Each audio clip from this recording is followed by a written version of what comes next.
they hear believe in yourself, they're like imagine it. You said believe in yourself and trust the process. Well, what if the process hasn't gotten you the results that you want? Right? Well, you keep trusting the process over and over again. Now, there's a difference between not doing it long enough. That could also be a part is you wanting, short-term gratification, wanting things to happen overnight versus I've been doing this for quite a long time. I think it's time to change the process, so I may change the results. Yes. Yeah, I would agree with you there, and it depends in which stage, like you say, which stage in that progression are you at? Mm-hmm. So if I'm dealing with, so when I was working in women's football, I was dealing with like a 19-year-old and a 29-year-old. So for me, I had a 19-year-old who had come from youth football, and she was the best player in her team. She was the best player in her league.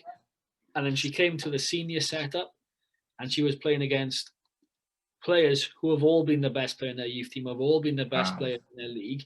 And all of a sudden, she went from being the biggest fish in her pond to being a small fish in this pond.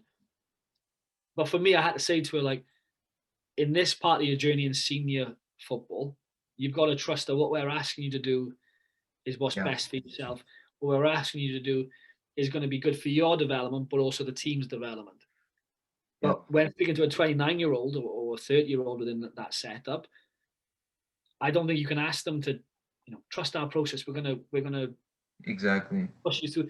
There is times where they need to buy into what you do, they need to buy into that process, and they need to be committed to it. But not always is that conversation going to be as effective for a senior player within your team as it is to a youth player.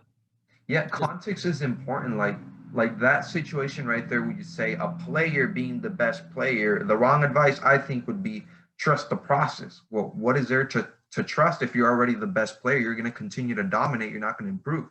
But if you go into another academy team and they're obviously elite players, they're the best. You go from the greatest, the biggest fish in the pond to now the smallest. Then you can say, hey, trust the process here, because then you believe it. You're like, well, these coaches, this team is notorious for developing players. Now it's when I can really trust the process.